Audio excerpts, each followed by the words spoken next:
Ron, nanganak na si Ate Rachel kanina. Tumawag sa akin. Iyak ng iyak. Hinahanap si Kuya Jobert. Hinahanap? Ibig sabihin, hanggang ngayon hindi pa rin siya umuwi? Nung isang araw pa siya nawawala. Ilang beses na rin hinanap sa akin ni Ate Rachel si Kuya Jobert. Oo nga eh. Alam mo, sa totoo lang, medyo iba na nga ang kutob ko. Akala ko kasi nag-absent lang si Kuya dahil manganganak na ang asawa niya, pero hindi pa pala siya bumabalik mula pa nung isang araw. Alamak, paano kung totoo yung chismis? Paano kung may ibang babae si Kuya Jobert at tuluyan na nga siya ng ibang bahay? Ano ka ba naman? Kilala natin si Kuya Jobert. Hindi siya ganun. Hindi niya yun magagawa sa asawa niya. At saka, naalala mo ba nung huli natin siyang nakausap? Halos hindi niya nga alam ang gagawin kung paano ma-i-deliver yung huling parcel na dala niya noon, di ba? Hindi raw kasi sumasagot sa tawag yung customer. Gabi na noon, kaya nag-aalala na siya na baka hinahanap na siya na Ate Rachel. Yun ba ang nambababae? Teka, yung address na ipinakita sa atin noon ni Kuya Jobert, kapareho yun ang address ng parcel na ibinalik ko sa bodega kanina. Pare, bigla tuloy akong kinilabutan. Nung puntaan ko kasi ang location, wala naman ako nakitang bahay doon. Gubat lang.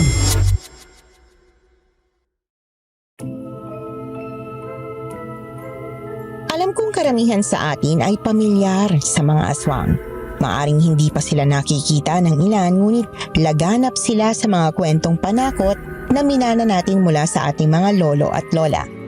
Pero paano kung dumating ang sandaling hindi na lang sila bahagi ng alamat, kundi ng sarili mong karanasan?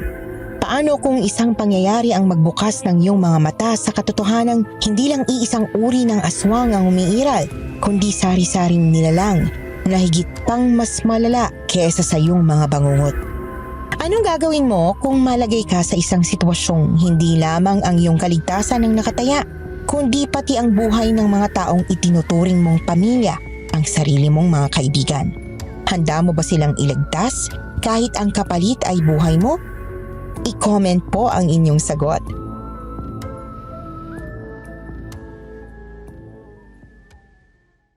Magandang araw po, Miss Anne. Ako nga po pala si Mac. Isa po kong electrician. 30 taong gulang na po ako ngayon at bagong kasal lamang. Ngunit ang ibabahagi ko po sa inyo ay isang kwentong naganap 5 taon na ang nakalilipas. Isang karanasang hanggang ngayon ay bumabagabag pa rin sa aking isipan. Noong panahong yon, isa po akong Shopee delivery rider.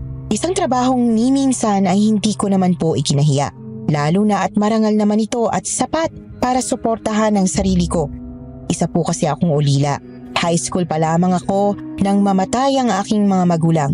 Mula noon nasanay na rin po akong buhayin ang sarili ko.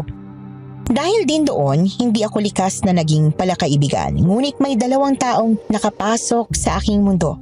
Si Ron, nakaedad ko lamang, at si Kuya Jobert na itinuring naming nakatatandang kapatid.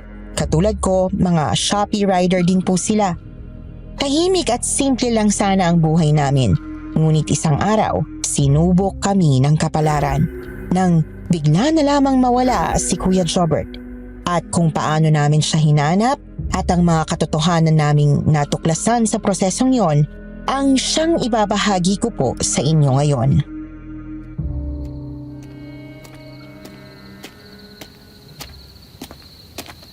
Mac!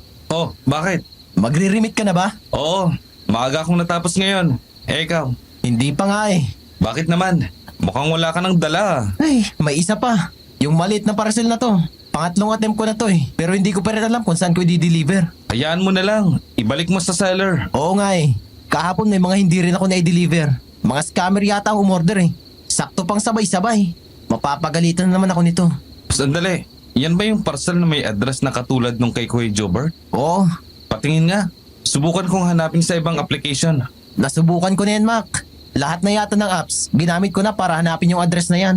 Pero lagi akong dinadala sa gubatan. Sigurado ka bang walang bahay dun? Wala naman. Sobrang sukal ng mga daan. Parang walang sasakyan na dumadaan dun eh. Halika na, samahan na lang kitang ibalik yan sa loob. Wala na tayong magagawa. Ay nako, bad trip talaga.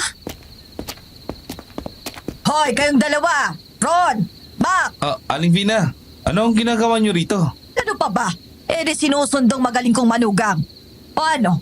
Totoo bang hindi na siya babalik? Wala na ba siyang balak puntahan sa ospital ang mag-ina niya? Ganun ho ba? Alam niyo ho ba kung nasan siya? Ano? Ako ba'y pinaglololoko ninyo? Akala niyo hindi ko alam na pinagtatakpan niyo lang siya? Kinukonsinti niyo ang bisyo niyang pambababae. Ho! Nako, nagkakamali ho kayo, Aling Bina. Wala po kaming alam kung nasaan si Kuya Jobert. Hinahanap na nga rin po siya sa amin sa trabaho eh. Ay nako, tantanan niyo nga ako. Ang mabuti pa, habang nakakapagtimpi pa ako, pauwiin niyo na siya. Pero wala nga po sa amin si Kuya Jobert. Paano naman po namin masasabi yan sa kanya? Kayong dalawa, kanina pa ako napipikon sa inyo ha? Ano bang akala niyo sa katulad kong matanda o tuto? O talagang namumurno kayo sa akin? Oras lang na hindi bumalik si Jobert ngayong araw na ito. Kayo mismo ang ipapabarangay ko. Pero Aling Bina, hindi nga po namin alam. Hanapin niyo kung hindi niyo alam. Kahit sang lupalop pa siya ng mundo. Total, mas madalas niya naman kayong kasama kesa sa pamilya niya. Hanapin niyo siya at sabihin niyong panagutan niya ang pagbubuntis ng anak ko. Grabe naman si Aling Bina. Pati tayo, idadamay pa. Pero, nasaan na nga ba talaga si Kuya Jobert? Ewan ko rin eh. Ilang beses na akong tumawag sa number niya. Pero, laging out of coverage. Ron, paano kung napahamak na pala si Kuya Jobert? Sa totoo lang, hindi ko rin talaga maiwasang isipin yan. Alam kong babaero siya dati pero kita naman natin kung gaano niya kamahal si Ate Rachel ngayon. Di ba? Ilang buwan niyang pinaghandaan ang panganganak nito. Puntang kaya natin yung address. Ano?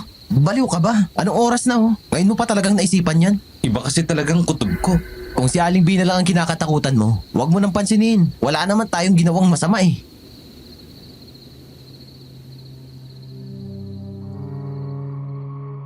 Isang buntong hininga na lamang po ang nagawa ko noon, Miss Anne. Hindi ko rin malaman kung ano ba talaga ang dapat kong isipin. Kung may tunay ba akong dapat ipangamba o kung pinalalaki ko lang ang mga senyales na paulit-ulit na umiikot sa utak ko. Ngunit sa tuwing napapadako ang paningin ko sa parcel na hawak ni Ron, may kung anong kilabot na unti-unting gumagapang mula sa aking batok. Parang malamig na daliring ayaw akong pakawalan at nagsasabing may problema talaga. Hindi nagtagal, napailing na lamang si Ron bago pumasok sa loob ng courier. Abala siya sa pag-aasikaso ng mga kailangang tapusin. Susunod na sana ako sa kanya ngunit bago pa man ako makalakad, biglang umalingaw-ngaw ang tunog ng aking cellphone. Agad ko yung hinugot mula sa aking bulsa at doon napako ang aking paningin sa screen. Parang huminto ang paghinga ko sandali sa tuwa nang mabasa ko ang pangalan ni Kuya Jobert na siyang nakalagay doon. Sa gitna ng ingay ng mga nagre-remit na rider at ng walang humpay na galaw ng paligid, bigla kong hinila palabas si Ron, palayo sa mga tao. Hindi ko na hinayaang lumipas pa ang kahit ilang segundo. Agad kong sinagot yung tawag.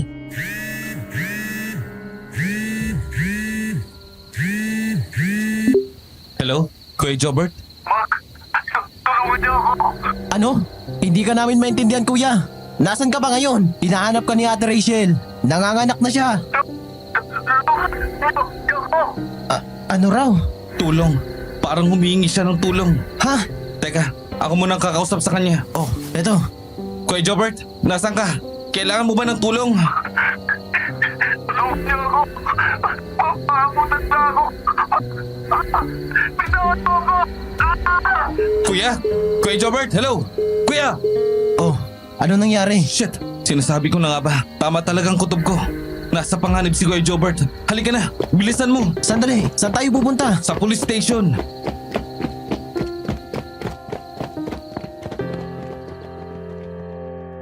Mabilis na sumunod sa akin si Ron. Palibhasa ay nasa bayan naman kami. Mabilis lang naming narating ang stasyon at agad akong lumapit sa front desk.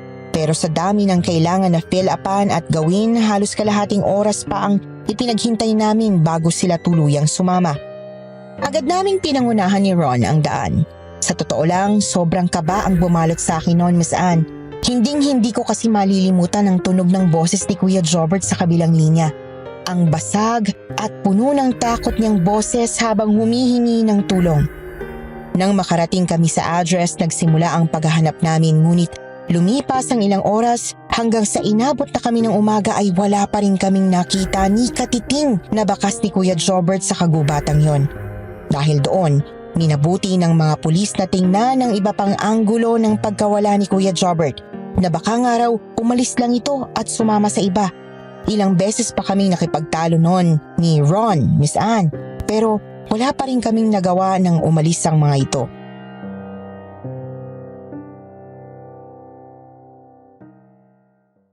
Pero dahil sa nangyari, nakarating ang balita kay Ate Rachel. Nang malaman niyang nawawala ang asawa at posibleng may nangyaring masama sa kanya, doon na siya nakipag-ugnayan sa amin para hanapin si Kuya Jobert, Miss Anne. Hanggang sa natagpuan na lamang namin ang aming mga sarili na muling nakatayo sa harap ng kagubatan.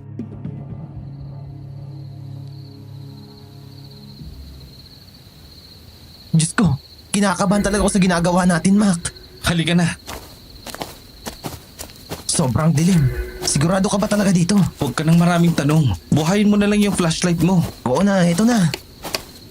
Nagdala ka naman ng sandata mo, di ba? Oo naman. Ito, inaasa ko pa ng mabuti ang balisong na to. Balisong? Oh, bakit? May mas maganda ka pa bang iniisip na dalhin dito? Tignan mo nga, hindi natin alam kung ano ang haharapin natin sa gubat na to. Mamaya may adik na nagdala dito kay Kuya Jobert. O kaya naman, mga rebelde ang kumuha sa kanya. O baka may mamamatay tao na naninirahan dito. Diyos ko, iniisip ko pa lang, parang gusto ko nang bumalik. Ano bang sinasabi mo dyan? Kailangan nating mahanap si Kuya Jobert. Kahit anong pa man ang nasa kagubatang to. Pero, paano kung wala pala siya dito? Baka tayo lang ang mapahamak. Saan pa ba posibleng pumunta si Kuya Jobert?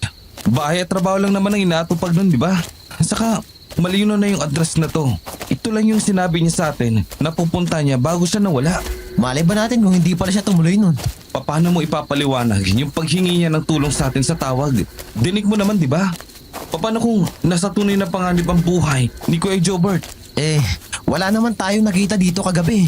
Anong kasiguraduhan mo na may makikita nga tayo dito? Sa totoo lang, hindi ko rin alam. Pero kilala natin si Kuya Jobert. Nagbago na siya. Hindi niya iiwan basta-basta si Ate Rachel. Hindi rin siya tatawag sa atin para lang lokohin tayo. At saka, malaki ang utang na loob ko sa kanya. Kung hindi dahil sa kanya, baka matagal na akong wala sa mundong to. Kaya kahit kailangan kong suyurin ang buong kagubatan na to, gabi-gabi, hindi ako susuko hanggat hindi ko siya nakikita. Pero, At ikaw, kung hindi ka handa, pwede ka naman ang umuwi. Hindi naman kita pinilit na sumama rito. eto naman. Alam mo naman kung nasaan kayo ni Kuya Jobert, nandun din ako eh. Magkakaibigan tayo. At alam mo rin, na kahit matatakotin ako, hindi kita hayaang sunguin ang kagubatan na to na mag-isa.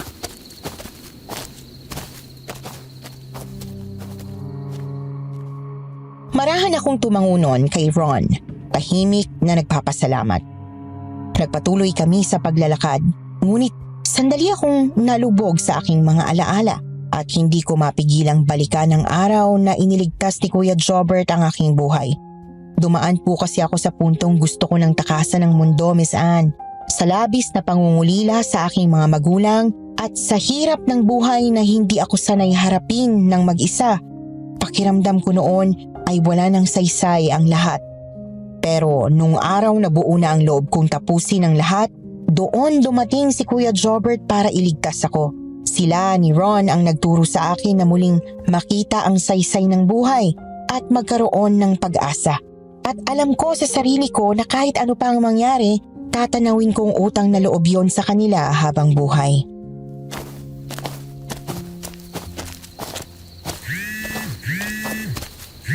Ano yun? Shh! Huwag ka maingay. Dito sa may likod ng puno ko naririnig ang ingay, Mac. Diyan ka lang. Ako nang lalapit. Ano? Mamaya kung ano na yan. Sasamahan na kita. Tsaka, may sandata ako. Huwag mo sabihin, tatalunan mo kung sino man ang nasa likod ng puno na yan. Teka, ano yan? Bakit may dala kang 45? Shh! Huwag kang maingay. Proteksyon lang natin to para sigurado. At saka, huwag kang mag-alala. Lisensyado yan. Gulat na gulat ka sa dala kong balisong, tapos may dala ka palang baril? Anong magagawa ng balisong mo kung mamamatay tao ang makakaharap natin dito? Ay, ano pa bang dala mo? Baka mamaya may hindi ka pa sinasabi sa akin eh. Wala na. Manahimik ka na dyan. Ako nang lalapit sa puno. Anak ng takti naman talaga, Mac. O siya, ako na ang lookout mo. Shit! Cellphone to ni Kuya Jobert Di ba? Oo, bakit nandito yan? Hindi ko alam. Pero mukhang nandito nga siya. At dito rin niya nagawang makatawag sa atin. Sandali, may tumatawag. Si Ate Rachel, sagutin mo. Hello? Ate Rachel? Ate, tulungan mo kami. Tumawag ka ng mga pulis. Alam na namin kung nasaan si Kuya Jobert, Ate Rachel. Ron, naririnig mo bang naririnig ko? Nalintik ka na, Mac. Mukhang hindi lang mamamatay tao ang naandito. Patay mo na yung cellphone mo. Huwag ka maingay. Anong gagawin mo? Hindi ko alam. Basta maging alerto ka. Baka may ligaw na hayop sa paligid. Mahigpit na hinawakan ni Ron ang kahoy na dala niya. Ako naman ay nakatitig lang sa dilim. Pilit sinusundan ng aking mga mata ang pinagmumula ng kakaibang ingay habang hawak ang aking baril. Ilang segundo ang lumipas bago biglang lumakas ang mga alulong. Mga alulong na hindi ko maipaliwanag. Hindi yun tunog ng kahit anong hayop na alam ko. Para itong tahol ng aso, ngunit may halong ungol na parang baboy. Hindi pa kami nakakakilos nang ang mga huning yon ay masabayan ng mabilis at mabibigat na yabag. Inihanda ko ang aking baril.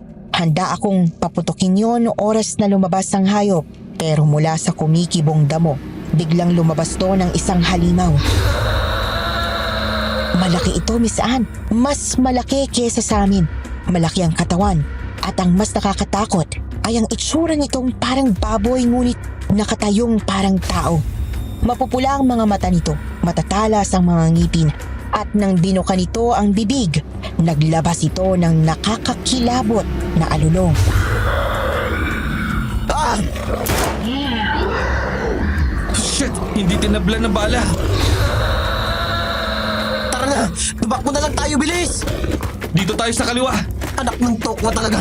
Anong nilalang yun? Ay, Diyos ko! Shh! Huwag ka maingay! Umakyat ka na sa puno, bilis! Agad kaming umakyat sa puno noon. Umaasa na doon ay hindi kami mapapansin ng halimaw. Nang nasa taas na kami, pigil ang aming hininga at kitang-kita namin sa baba ang halimaw. Naglalakad at patuloy kaming hinahanap. Ngunit tang saktong mapatapat ito sa amin, muli kong kinasa ang baril at inasinta ang ulo ng halimaw. Bago ko pa man mapisil yung gatilyo, biglang nabali yung sanga na siyang kinatatayuan namin ni Ron. Wala na kaming malay at bumagsak kami pareho sa lupa sa mismong harapan ng halimaw. Bago pa ako makabangon, bigla kaming hinila nito ni Ron sa paa. Naaalala ko, sa ginawang yon ng halimaw, hindi ko na nakuha ang nabitiwan kong baril at unti-unti nang nanlabo ang aking paningin hanggang sa mawalan ako ng malay.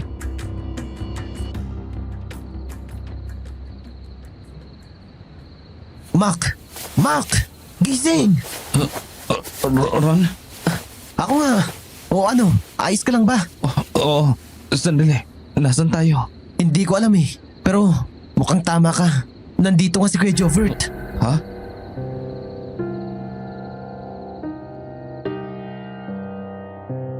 Matapos sabihin yon ni Ron, umisog siya palayo sa tabi ko.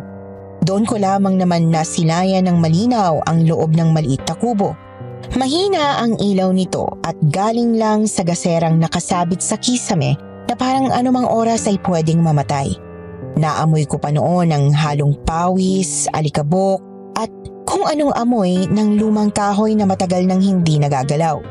Ngunit sa isang sulok, doon ko nakita si Kuya Jobert, Miss Anne. Nakasandal siya sa dingding. Halos hindi gumagalaw. Duguan ang damit niya. May mga sugat sa labi at pisngi na tila hindi pa tuluyang natutuyo. Namamagari ng isang mata niya. Halos hindi na nga niya maimulat ng maayos.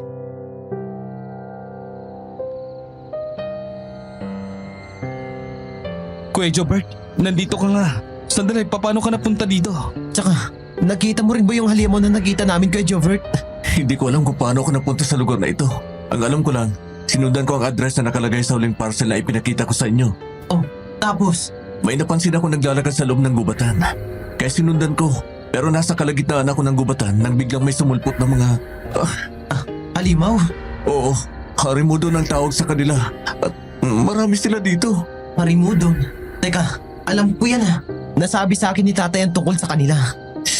Huwag mong sabihin, bihag tayo ng mga aswang. Aswang? Seryoso ka ba? Oo, magbibiro ba naman ako sa sitwasyong ito? Tsaka, isipin mo yung itsura ng mga halimaw na nakita natin kagabi. Palagay mo ba, normal na hayop lang yun? Shit! Nabitawan ko pa naman ang baril ko. May baril ka? Oo kuya, pero nabitawan ko sa gubatan. Anong magagawa ng baril mo? Eh hindi naman sila tinatalaban, di ba? Hindi. May nakausap ko dito kahapon. Isang matandang lalaki, si Tata Jose. Sabi niya, mapapatay ang harimudo doon basta patamaan ito sa ulo. At sino naman si Tata Jose? Isa siyang bihag dito, pero matagal na siya dito. Siya din ang dahilan kung bakit sinubukan kong tumakas kagabi. Kaya rin natawagan mo kami? Oo, pero naabutan nila ako. Kaya ka ba nakagapos? Ganun na nga eh. Ano yun?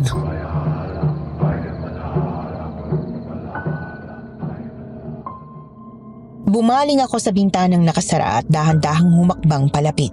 Nang makita ko ang maliit na siwang, agad akong sumilip doon para makita kung anong meron sa labas at kung saan galing yung ingay na naririnig namin. Mariin akong napalunok. Nang makita ko hindi kalayuan sa kubo, ay may kasiyahang nagaganap. Ngunit hindi ito pangkaraniwan, Miss Anne.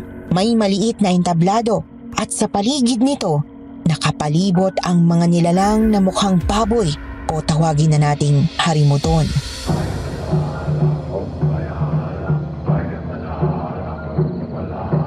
Anak ng, mukhang kailangan pa natin maging handa ngayong gabi. Huwag kayong mag-alala. Hindi ko alam kung bakit, pero mukhang ang inilalagay nila sa kubo, hindi agad nila kinakain. Hindi agad? Ay, Diyos ko. Dapat ba akong hindi mag-alala dahil doon? Kuya Jobert, nasan yung matandang sinasabi mo? Umalis siya. Hindi ko alam kung saan pumunta. Sabi mo matagal na siya dito. Oo, Pero bakit hindi siya kinakain? Sigurado ka bang tao siya? sigurado ako. Gaya natin, napadpad lang din siya dito. Pero mukhang sanay na siya sa paligid. Hindi siya natatakot lumabas dito kahit anong oras.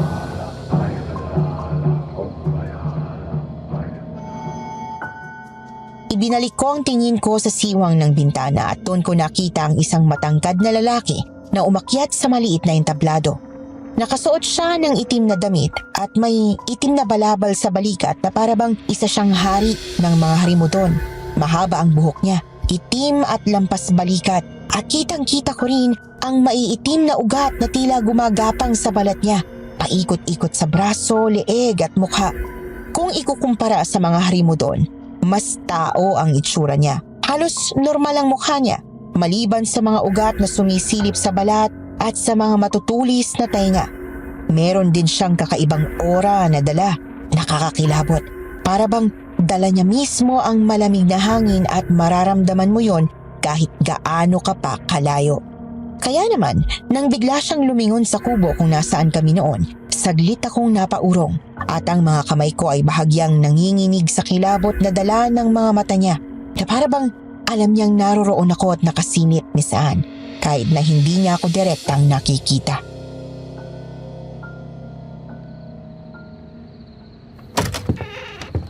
Gising na pala kayo. Oh, sino ka? Lisa ang pangalan ko. Anong ginagawa mo dito?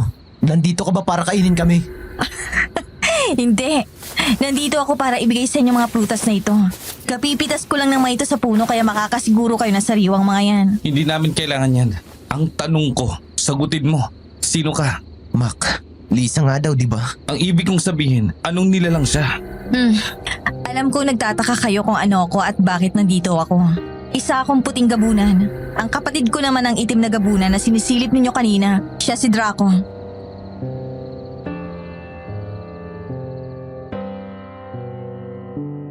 Kunot ang noo kong tumitig kay Lisa noon, Miss Anne.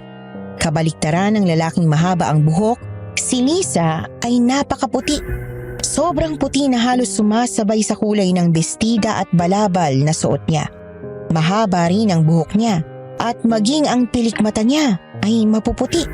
Kung titingnan mo, hindi talaga siya akma sa lugar na yon. Para siyang anghel o di kaya'y diwata na napadpad sa gitna ng madilim at mabangis na gubat. Ang aura niya ay naiiba, malambot, tahimik at parang may sariling liwanag na hindi mo kayang pigilan. Ngunit hindi ko pinanatili ang tingin ko sa kanya. Ibinaling ko agad ang ulo ko sa ibang direksyon. Ayokong magtiwala sa isang nilalang base lang sa itsura, gaano man siya kakaiba.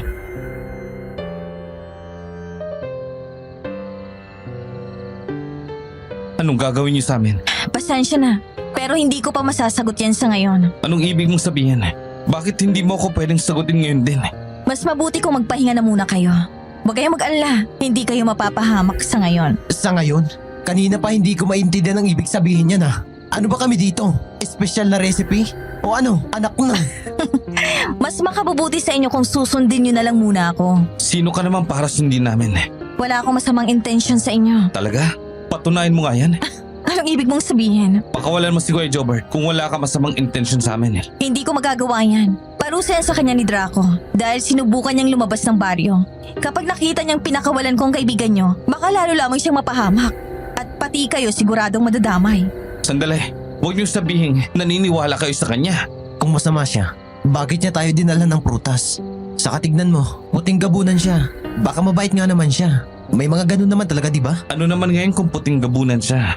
Aswang pa rin yan. At pag sinabing aswang, ibig sabihin, kumakain ng laman at dugo ng tao. Oo nga, pero hindi naman lahat ng aswang ay ganun.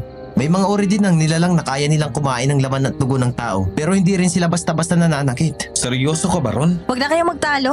Hindi naman ako nandito para kumbinsihin kayong magtiwala sa akin. Mas mabuti bang iwan ko na muna kayo. Nga pala, babalaan ko na kayo habang maaga pa. Nasa sa inyo kung susunod kayo o hindi. Huwag niyo nang balaking tumakas. Selyadong kagubatan. Hanggang hindi ko inaalis ang orasyon sa buong lugar, babalik at babalik lang din kayo sa baryong ito. Ano yun, Ron? Pinagtatanggol mo ang isang aswang? Hindi ko siya pinagtatanggol. Nagkataon lang na may alam ako tungkol sa mga uri ng aswang. Dahil maraming alam sa ganyan ng tatay ko. Sinabi ko lang naman ang alam ko. Kahit na, mabuti man siya o hindi, ang aswang ay aswang. Hindi sila dapat pinagkakatiwalaan. Pero sa sitwasyon natin ngayon, Mac, wala tayong pagpipilian kundi subukan ang lahat ng posibleng makakatulong sa atin. Pati ba naman ikaw, kuya? Tinulungan niya ako kagabi, Mac. Kung hindi siya dumating, baka hindi niyo na ako naabutan dito dahil sa galit ni Draco sa ginawa kong pagtakas. Palagay mo ba talaga? Tutulungan tayo ng Lisa na yon? Ha, Kuya Jobert? Basta tingin mo, susuwayin niya ang kapatid niya para iligtas tayo? Bakit hindi? Kung mabuti siya at alam niyang mali ang ginagawa nila sa atin, magagawa natin siya makausap. Susubukan natin siyang kumbinsin na tulungan tayo. Hindi ko lang alam, Kuya Jobert, pero wala talaga akong tiwala sa gabunang yun.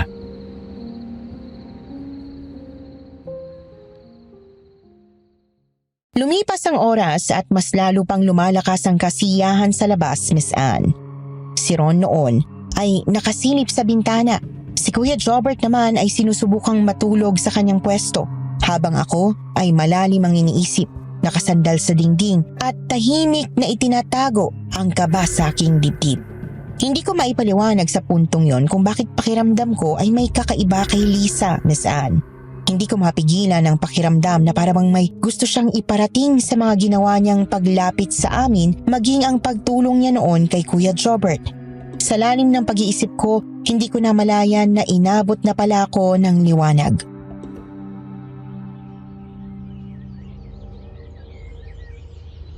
Ron, gising na.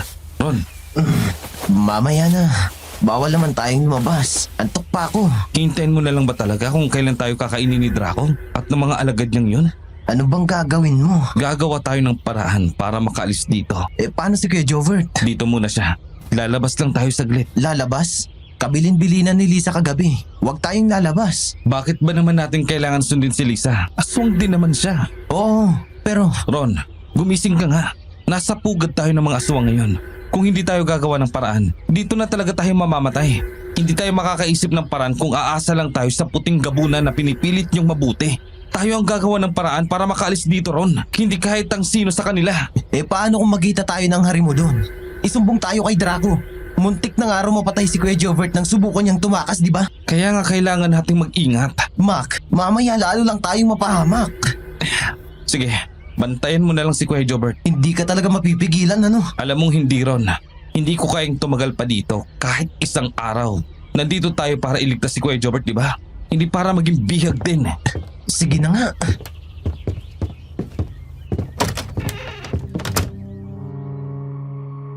Dahan-dahan kaming lumabas sa kubo noon, Miss Anne.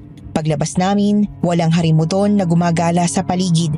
Sa halip, may mga taong naglalakad papunta sa malaking kubo na hindi kalayuan sa aming pwesto noon. Para bang may kung anong pinapanood ang mga ito sa loob. Takang-taka ako dahil ang pagkakatanda ko, noong gabi ay wala namang tao sa baryo maliban sa aming tatlo. Hindi lamang yon, dahil nang mapalingon sa amin ang isa sa kanila, imbis na maalerto, ay pinabayaan lamang kami at nagpatuloy ang paglalakad nila papunta sa malaking kubo.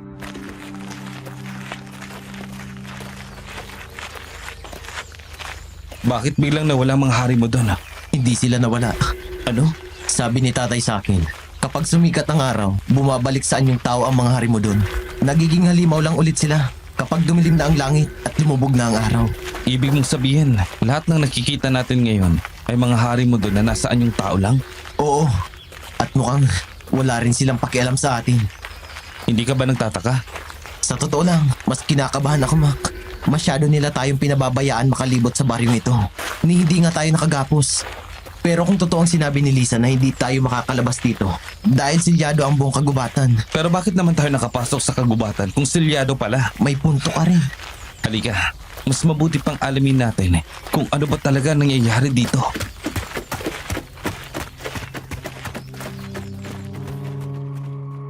Sinamantala namin ang pagkakataong yon para makatakbo sa likuran ng iba pang mga kubo hanggang sa marating namin yung dulo ng baryo kung saan naroon yung kagubatan. Kapapasok pa lamang namin doon nang makaramdam na ako na may sumusunod sa amin. Hindi ko agad inalarma si Ron, Miss Anne. Binilisan ko na lang ang lakad ko at agad naman niya yung sinabayan. Pero kahit anong gawin namin, ramdam ko pa rin na may sumusunod sa amin, Miss Anne. Hanggang sa tuluyan ng mapansin ni Ron ang pagkabalisa ko.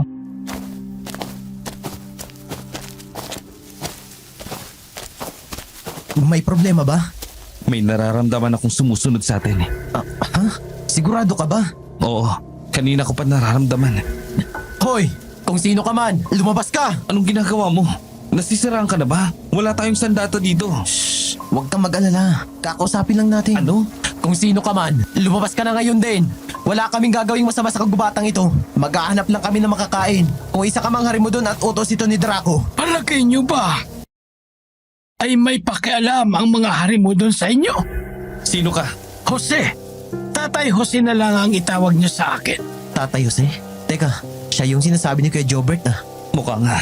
Huwag kayong mag-alala. Hindi ako aswang. Kagaya niyo rin akong isang bihag. Bihag? Oo. Bakit?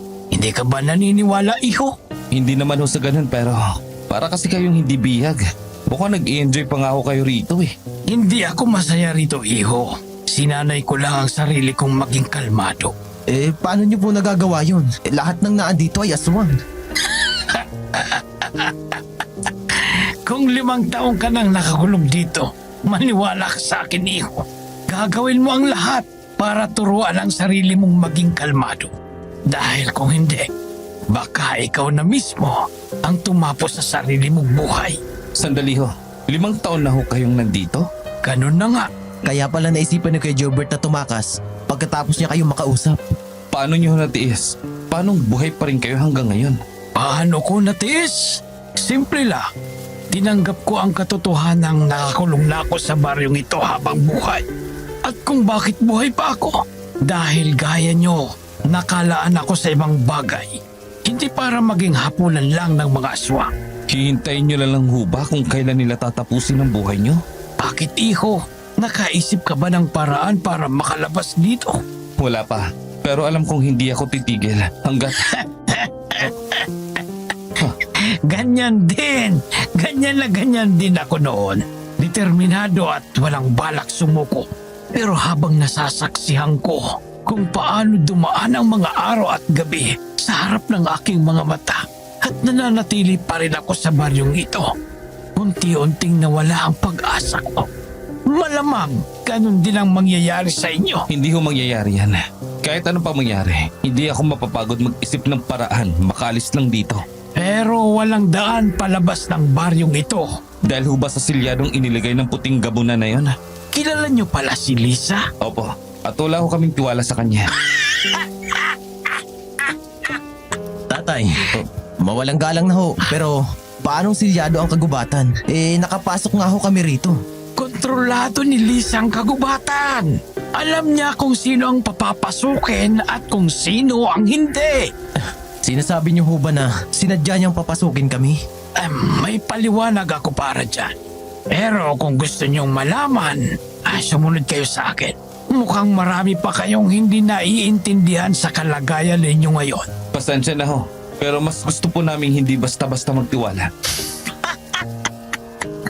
Alam mo bang iniisip ninyo, iho? Dahil ba matagal na akong nandito, iniisip nyo na isa na rin akong aswang. Posible naman ho yun, hindi ba?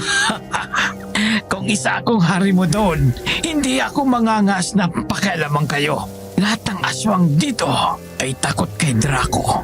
Hanggat walang utos niya, walang kikilos. Mga alipin sila ng itim na gabunang yon. Hindi pa rin ho kami kumbinsido na mabuti ang pakay niyo sa amin. Paano kung sinasabi nyo lang yan? Para dalhin kami sa tagong lugar at doon nyo kami kainin. Ha? Mas delikado ang kagubatan kumpara sa baryong ito, iho. Ang mga hari mo doon, halimaw man ang itsura. Wala naman sariling isip ang mga yon. Hindi sila kikilos ng walang utos ni Draco. Hindi nila kayo sasaktan kung hindi pinahihintulutan ng pinuno nila. Pero ang kagubatang ito, pagmamayari ni Lisa, ang puting gabunan, ikagagalit niya oras na dumanak ang dugo sa lupain ito. At kahit sinong hari mo doon ay matatakot na suwayin siya dahil iba siya kung magalit. Ngayon, kung gusto niyong malaman ang tunay na rason kung bakit kayo naririto, sumunod kayo sa akin.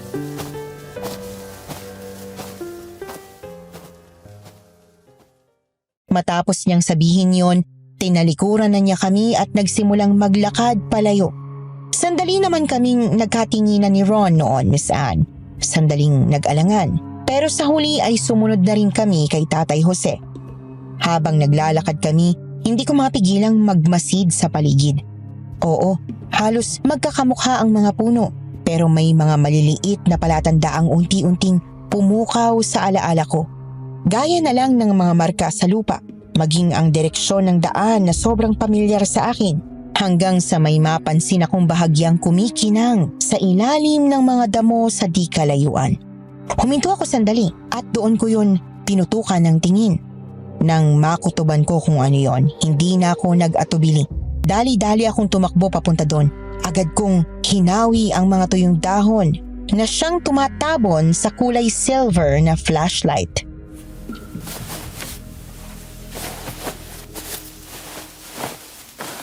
Ron, hindi ba ito yung dala nating flashlight kagabi? Yan nga. Ibig sabihin, malapit lang dito kung saan ko nabitawan ng baril. Anong baril? Ang ibig sabihin, basta diretsuhin lang natin ang daang to, makakalabas na tayo ng kagubatan. Yun ay kung makakalabas kayo. Bakit naman ho hindi? Tandang-tanda na ho namin ang daan mula rito. Hindi na kami maliligaw. Mac, tignan mo, yung putol na sanga na yun. Yan yung kinalaglagan natin kagabi. Shit, oo nga, ito nga yun. Sandali, dito ka lang. Dito ko lang naiwan yung baril ko. Nasaan na ba yun? Eto, nakita ko na. Balikan natin si Kuya Jobert. Maalis mo ang kadena niya gamit yan. Sakto, umaga ngayon at wala pang hari mo doon. Kaya makakatakas tayo ng mas mabilis. Sandali lamang. Hindi ko gustong sirain ang pagkasabik ninyong Makawe. Pero palagay niyo ba tatagal kayo sa baryong ito? Kung pwede naman akong lumabas. Ho, akala ko ba sumuko na kayo kaya hindi na kayo nakakalabas? Ay, makinig kayo sa akin. Nandito tayo ngayon at nananatiling buhay dahil may kailangan sila sa atin. Kung gutom lang ang iniisip nila, hindi tayo tatagal ng kahit isang segundo dito. Dahil nung napadpad tayo dito, malamang ay hindi sila magdadalawang isip na sakmalin tayo at pagpira-pirasuhin. Ano ho bang pinupunto nyo ha, Tatay Jose? Ang punto ko, iho, ay mahalaga ang dahilan kung bakit tayo nandito. At dahil mahalaga yon, hindi nila tayo hayang gumala sa buong baryo kung alam nilang may paraan para makalabas tayo. So, wala na ho tayong magagawa? Hintayin na lang ba talaga natin kung kailan tayo mamamatay? Hindi, iho. May pwede tayong gawin. Ano naman ho yun? Hintayin ang araw na. Mac, Ano? may paparating. Oh, nasaan? Sandali. Si Ate Rachel ba yan? Oo, Mac. Si Ate Rachel nga. Diyos ko. Salamat sa Diyos. Sigurado ako may mga kasama siyang pulis. Ate Rachel!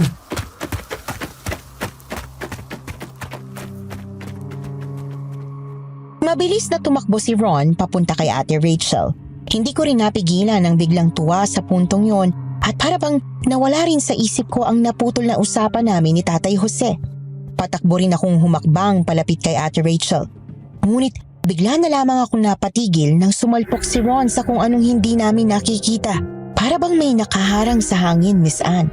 At siyang dahilan kung bakit kahit nasa harapan na namin si Ate Rachel noon ay hindi niya kami napapansin. Napahinto ako sa pagtakbo at kunot noong napalingon kay Tatay Jose na tila hindi man lang nagulat sa nakita. Nang ibalik ko ang paningin ko kay Ate Rachel, doon ko lang din napagtanto na hindi rin namin sila marinig. Talagang silyado ang kinaroroonan namin noon, Miss Anne. Kahit anong hampas ni Ron, itinutulak lamang siya nito palayo. Wala kaming nagawa kundi pagmasdan si Ate Rachel. Hindi nagtagal, lumabas din ang mga pulis. Dismayado ang mga mukha nito.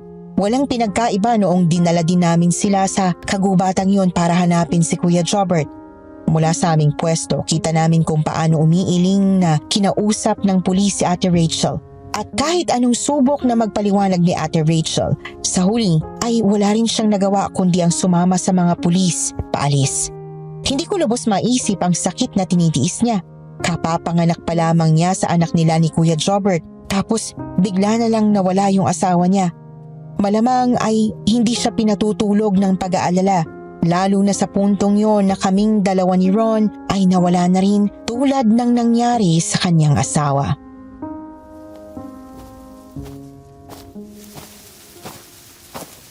Matagal ko lang nakita sa aking mga pangitain ng araw na ito. Pangitain? Lisa, Ano bang ibig mong sabihin? Bago sumapit ang pagpula ng buwan, darating ang 3 lalaki na magiging malaking bahagi ng kasaysayan ng lahi namin. Kasaysayan? Pasensya Lisa, pero hindi kita maintindihan. Makinig kayo. Ang baryo ay nakukulong ng kagubatang pinangangalagaan ko. Hindi lang para itagong lahi namin, kundi para pigilan si Draco na makalabas at mambiktima ng mga tao. Ilang beses niya nang sinubukang lumabas, pero alam niyang mauhuli ko siya. Ngayon, nakita ko sa aking pangitain ng mga inaasam-asam niyang mangyari. Gagamit siya ng mga tao. Gagamitin niya kayo para humiling sa Diyos ng pulang araw ng kapangyarihang walang kapantay.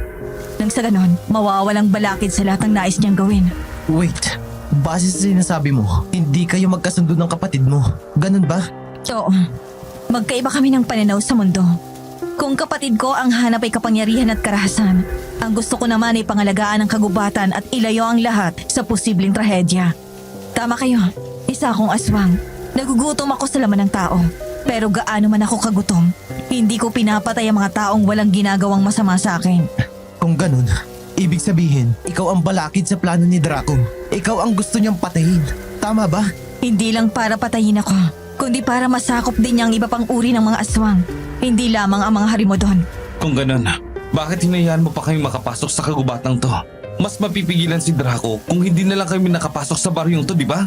Dahil pilit na hanap siya ng ibang paraan, ng ibang tao, para magtagumpay ang plano niya. At saka para pigilan siya, kailangan ko rin ng tulong ninyong 4. Tatay Jose, kaya mo ba kami dinala rito? Ay para malaman namin ang lahat ng ito.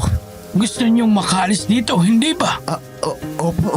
Ay kung ganon, pakinggan niyo ang sasabihin ni Lisa. At paano naman kayo makakasiguro na makakaalis kami rito oras na tulungan namin kayo? Dahil kapag nagtagumpay kayo, tuluyan ang mawawala si Draco. At kapag nangyari yun, mamamatay rin ang mga harimodon. Hindi sila magtatagal kapag wala ng kanilang pinuno. Kung ang buhay ko ay nakaugnay sa kagubatang ito, si Draco naman ay nabubuhay sa lakas ng kanyang mga alagad. Kapag nawala siya, mawawala na rin sila. Kung ganun, ano ang kailangan mo sa amin? Hindi ito magiging madali, pero kayo na lang ang natitira kong pag-asa. Oras na magtagumpay tayo, palalayain ko kayo. Ngayon, naiintindihan ko na kung bakit hindi pa tayo kinakain ng mga harimodon na yun. Dahil sinasakripisyo nila ang kumukulo nilang mga sikmura para sa mas malaking bagay. Bukas ng gabi ang pulang buwan, kaya kailangan na nating maghanda. Halina kayo, sumunod kayo sa akin. Kailangan nating bumalik sa kubo bago pa mapansin ni Draco na wala kayo ron.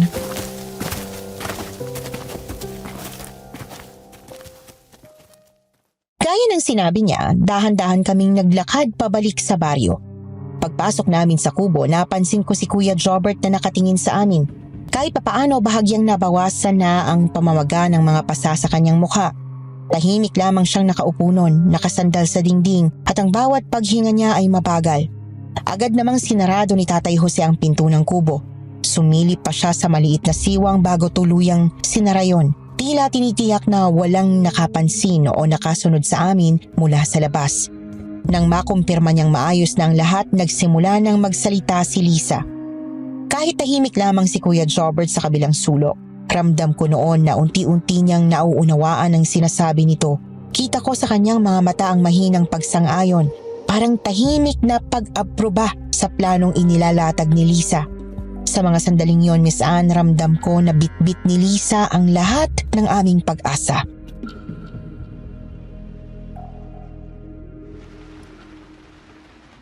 Makinig kayo. Bukas ng umaga, ihahanda na kayo ng mga harimo doon para sa pag-aalay. At ano naman ang maitutulong namin dun, Lisa? Marami. Pero hindi ko ikakaila. Delikadong gagawin nyo. May pagpipilian pa ba talaga kami? Ano bang gusto mong gawin namin? Una, kailangan ninyong malagyan ng pulbos ng pulang bato ang punyal na gagamitin ni Draco para sa seremonya bukas. Pulbos? Ano namang meron sa pulbos na yan? Matagal ko nang ginagawang pulbos na to. Mula pa sa pulang batong nahulog bilang bulalakaw. Isa itong panlaban sa mga aswang. Kapag naamoy nila ito at humalo sa dugo nila, magdudulot yun ng matinding takot at panghihina. Mga aswang. Ibig sabihin, kasama ka. Oo, hindi ako makakaligtas sa epekto ng pulang pulbos. Kaya kailangan ko ang tulong ninyo. Kapag nagsimula ng pag-aalay, wala na akong magagawa para tulungan kayo. Kaya na namin din ang paglalagay ng pulbos sa punyal. Kuya, delikado yan. Baka may mangyari pa sa inyo. Hayaan yung ako na lang. Maayos na ako, Mac. Kaya ko na to. At hindi rin naman ako mag-isa. Kasama ko si Ron. Sige, Isa pa, may gagawin ka rin, Mac. At hindi ito magiging madali. ano ba yun? Kailangan mong inumin ito. Ano yan? Sandali, patingin nga. Teka, dugo to ah. Dugo ko. Ano? Bakit mo ipaiinom yan kay Mac? Dahil kailangan niyang maging malakas sa oras ng pulang buwan. Sandali, hindi ba delikado yan para kay Mac? Walang ibang paraan. Hindi ninyo kayang harapin si Draco kung mananatili kayong ganap na tao. Ano mangyayari sa akin oras na inumin ko to? Magiging isang puting gabunan ka, katulad ko. Ngunit dahil hindi dalisay ang lahi mo, hindi gagana sa iyong pulang pulbos. Makukuha mo ang kalahati ng lakas at kakayahan ko nang wala ka ng kailangang alalahanin. At kapag nangyari yon, ikaw lang ang magkakaroon ng kakayahang tapusin ang buhay ni Draco. Paano kung hindi na ako makabalik sa dati? Kailangan mong pigilan ang gutom at uhaw. Kapag nagawa mo yon, hindi ka magiging aswang na katulad ko. Pero, bakit si Mac? Delikado ito para sa kanya, kaya hindi ako papayag. Paano na lang kung hindi siya makabalik sa dati? Lisa, ako na lang kaya gagawa niyan. Hindi maaari. Itinakda na si Mac ang gagawa nito. Nakita ko nito sa aking pangitain. Magtiwala kayo sa akin. Sundin niyo lang ang plano at magtatagumpay tayo. Akin na. Kaya ko to. Salamat, Mac. Kapag nagtagumpay tayo, ang kaligtasan naming lahat ay utang namin sa iyo.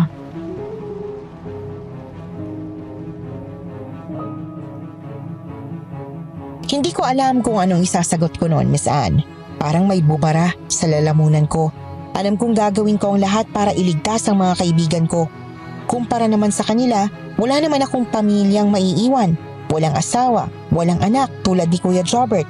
Wala rin akong magulang na umaasa sa akin gaya ni Ron. At si Tatay Jose, sapat na ang ilang taon niyang pananatili sa lugar na yon. Kaya sa halip na magsalita, ibinulsa ko na lang ang maliit na bote ng dugo, Miss Anne. Pagkatapos, ipinagpatuloy ni Lisa ang pagpapaliwanag ng plano. Karamihan ay nakasalalay sa kaalaman ni Tatay Jose bilang albularyo. Mga dasal at ritual na siya lamang ang may alam. Sa parting yon, alam kong hindi naman yun basta haka-haka lang. Kahit ako ay mas panatag dahil alam kong mas sanay siyang humarap sa mga nilalang na tulad ng mga aswang.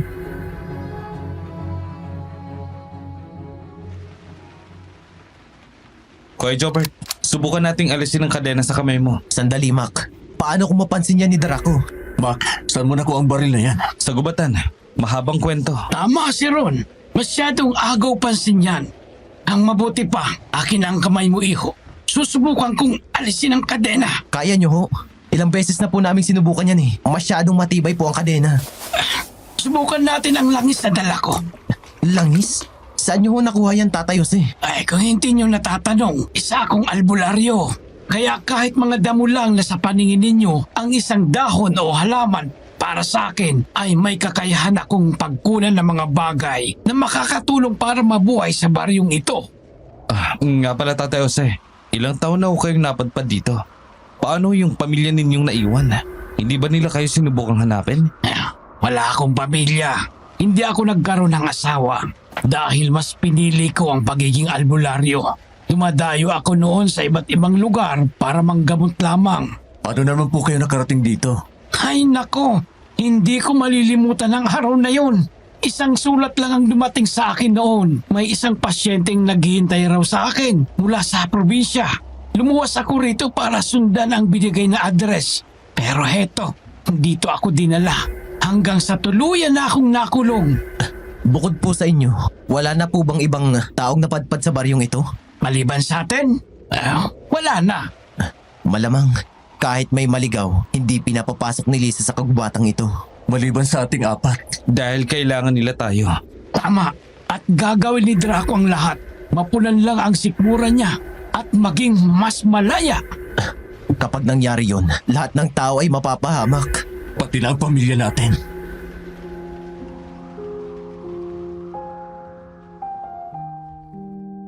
Kita ko noon ang takot sa mga mata ng mga kaibigan ko, Miss Anne. Lalo na kay Kuya Jobert na alam kong nangungulila sa kanyang mag-ina. Mahigpit kong iniipit ang kamay ko sa loob ng aking bulsa kung saan hawak ko yung bote. Nang hindi ko na mapigilan ang aking emosyon, agad akong lumabas ng kubo at dumiretso sa kagubatan para sana magpakalma muna.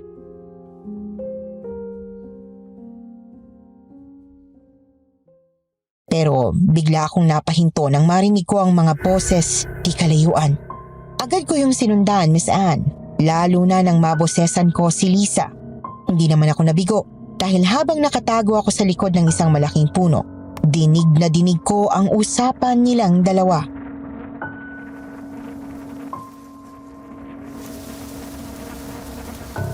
Akala mo ba, hindi ko alam ang ginagawa mo, Lisa? Anong pinagsasabi mo? Hindi mo ako maluloko. Alam kong may binabala ka. Hindi mo ako katulad, Draco. Kung ano man ang binabala ko, alam mong para sa ikabubuti ng lahat yon. Talaga bang wala ka na sa sarili mo? Kalahay kita, Lisa. Kapatid kita. At dapat isa lang ang pananaw natin sa mundo ito. Bakit ba palagi mo akong kinakalaban, ha? Dahil puro pagkamakasarili mo lang ang inuuna mo. Ang mga taong yon, Draco, lahat sila ay may buhay. Lahat sila ay may mga pamilyang naghihintay sa labas.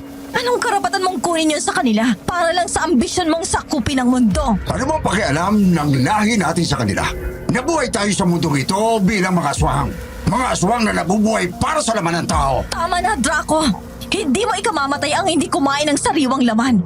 Kaya mong mabuhay sa hayop. Alam mong hindi ako nagkukulang para ibigay yun sa'yo at sa mga alagad mo. Hindi ang mga hayop na yan ang kailangan ko. Kung ganon, gawin mo ang gusto mo. At gagawin ko ang akin. Huwag mo akong tinatakot, Lisa. Alam mo kahit ano pa ang gawin mo, hindi ako magpapatalo sa'yo. Malakas lamang ang loob mo dahil nandito ang mga alalay mo. Pero kung wala sila, wala kang magagawa kundi tiisin ang gutom at makulong sa baryong ito. Napaurong ako sa gulat nang biglang ilabas ni Draco ang kanyang matutulis na kuko at itinusok yon sa tiyan ni Lisa. Napanganga ang puting gabuna noon. Umagos ang dugo mula sa kanyang tiyan at bumagsak siya sa lupa. Ngunit biglang gumalaw ang mga ugat ng punong kalapit nila at pumulupot yon sa katawan ni Draco hanggang sa kanyang mga kamay at leeg. Hindi ako makapaniwala na nanonood sa mga pangyayari noon, Miss Anne. Pero hindi ko talaga maalis ang paningin ko, lalo na nang kumuha si Lisa ng isang malapad na dahon. Sandali siyang bumulong, hinipa ng kanyang kamay at nang ibuka niya ito, pulbos na yung dahon. Sunod ay inilapat niya yon sa kanyang tiyan at doon ay kusang humilom ang sugat. Nakuha mo ng gusto mo, Draco. Nandito na ang mga hiniling mong alay. Ano pa bang kailangan mo sa akin? Matagal na ako nagtitimpi sa iyo, Lisa. Kaya oras na magtagumpay ako. Ikaw ang una-una kong aalisin sa mundo ito. Gawin mo ang gusto mo. Wala akong pakialam. Talaga ba? Paano kung matapos kitang pasrangin, sunod ko ang nilalang na alam kong matagal mo nang inaasam na makasama rito? Anong ibig mong sabihin? Alam kong matagal mo nang pinipigilan makapasok sa kagubatan ito ang mga tao. Pinoprotektahan mo sila laban sa akin. Kaya, ano nagpabago sa isip mo at bigla mong hinayaang makapasok ang tatlong lalaking yon? Hindi ko alam ang sinasabi mo, Draco. Alam kong nahuhumaling ka sa isa sa kanila, Lisa. Kaya oras na malaman ko kung sino sa kanila yon, sisiguraduhin kong paparusahan ko siya sa mismong harapan mo! Malakas ang kabog ng dibdib ko noon, Miss Anne. Para bang biglang gumuho ang pag-asa ko mula sa nabuo naming plano. Nang akmang tatalikod na sana ako para umalis, Nagulat ako nang may 2 harimo doon na nakaabang sa akin. Bago pa ako makatakbo, nahila na nila ang balikat ko palabas ng aking pinagtataguan. Pinaluhod nila ako sa harap ni Draco kung saan naroon din si Lisa na gulat na gulat. Hindi nagsalita ni isa sa kanila. Malamig lamang nang umisi si Draco. Pagkatapos ay sinenyasan ng mga harimo doon na hilahin ako kasama nila. Dinala nila ako sa malaking kubo, Miss Anne. At habang hinihila ako ng 2 harimo doon, gulat na nakita ako ni na Kuya Jobert na kalalabas lamang noon sa kubo. Pagpasok namin, sinalubong kami ng napakaraming harimo doon sa loob. Sumisigaw silang lahat noon, Miss Anne. Lahat din ay nakatitig sa akin para bang tuwang-tuwa sa aking presensya. Nang bitawan ako ng 2 harimo doon na may hawak sa akin, ipinagtulakan naman ako ng iba pa hanggang sa makarating ako sa gitna kung saan naroon si Draco. Mac, ilang taon din ninyo akong pinaghintay sa pagdating ninyo. Ano pa bang kailangan mo sa akin? Bakit mo ako dinala rito? Wala namang espesyal. Isang munting kasiyahan lang. Sabihin na natin gusto kong subukin ang katulad mo. Gusto mo akong patayin? Ganun ba? May tamang oras para sa lahat, bata. Sa ngayon, hindi mo pa katapusan. May espesyal na araw akong inilaan para dyan. Gusto ko lang makita ang tibay mo sa ngayon. Alam mo wala akong laban sa'yo, Draco. Tao lang ako. Isa kang gabunan. Huwag kang panghinaan ng loob, Mac. Alam kong kayang-kaya mo to. Simple lang naman. Wala ka lang gagawin kundi huminga. Ano ba ang gawin ko sa'yo? Hindi ka pwedeng mamatay. Naintindihan mo?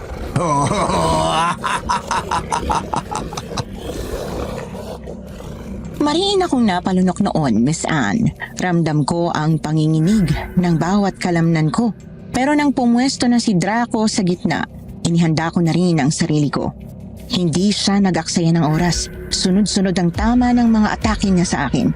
Kung hindi suntok, sipa o kalmot.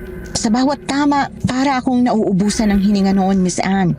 Ramdam kong tigas ng lupa sa tuwing bumabagsak ako. At hindi pa man ako nakakabawi, agad akong binubuhat ng mga harimo doon at ibinabalik sa gitna. Paulit-ulit yun, Miss Anne. Hanggang sa tuluyan akong hindi makatayo mula sa pagkakasalampak ko sa lupa. Wala na akong kalakas-lakas pang bumangon noon. Ang tanging gusto ko na lang ay matapos ang lahat ng sakit sa aking katawan. Nang subukan kong idilat ang mga mata kong nanlalabo, naaninag ko sina Kuya Jobert na nakikipagsiksikan sa mga harimo doon para lapitan at tulungan ako. Ngunit mahigpit silang hinawakan at pinigilan ng mga harimo doon na makalapit sa akin. Bigla ko naalala ang bote na ibinigay ni Lisa.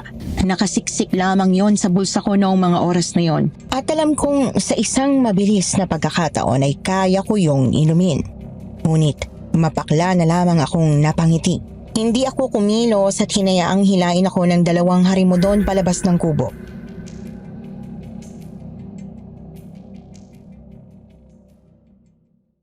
Agad namang lumapit sa akin sina Kuya Jobert at Ron. Kita ko ang pag-aalala sa mga mukha nila noon. Hinawakan nila ako sa magkabilang braso at dahan-dahan akong itinayo. Inalalayan nila ako hanggang sa makabalik kami sa tinutuluyan naming kubo. Pagpasok namin sa loob, naroon na si Lisa. Tahimik na nakatayo. Para bang matagal na siyang naghihintay doon, Miss Anne. Hindi ko mabasa ang ekspresyon ng mukha niya noon. Hindi ko maintindihan kung awa ba yon, pag-aalala, o kung ano paman. Ngunit isa lang ang sigurado ako. Marami pa siyang bagay na hindi sinasabi sa amin.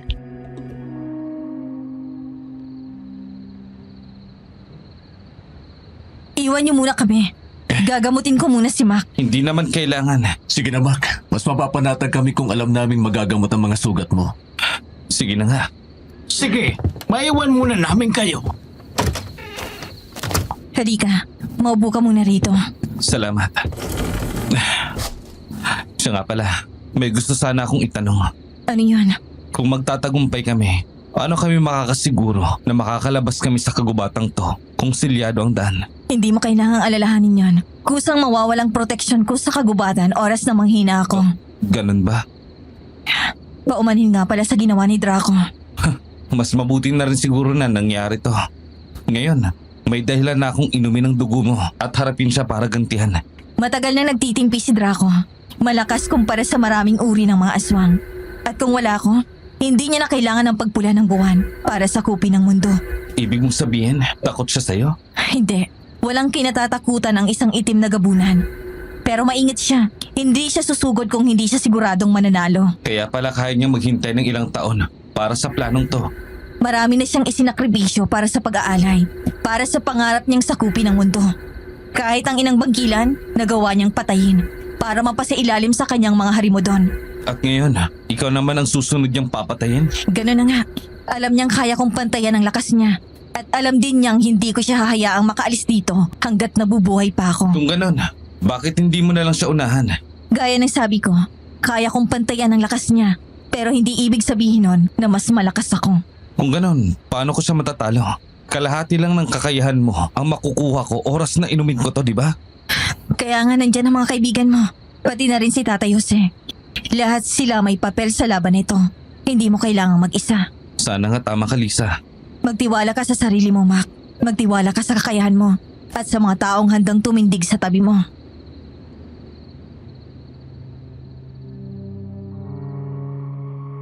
Sandaling lumingon ako sa kanya noon. Hindi ko maipaliwanag, Miss Anne, pero may kakaibang tono sa paraan ng pagsasalita niya. Malambing, mahina, pero may haplos. Para bang sinusubukan niya akong pakalmahin. Napatingin naman ako sa kamay niyang may pinulbos na dahon. Sinundan ko yon hanggang sa ilapat niya sa aking pisngi, sa braso kong may kalmot at maging sa aking likod. Kung wala ako sa sitwasyon na yon, malamang ay namangha ako sa mabilis na paghinom ng sugat. Pero mas pinili kong ibalik ang tingin sa mga mata ni Lisa.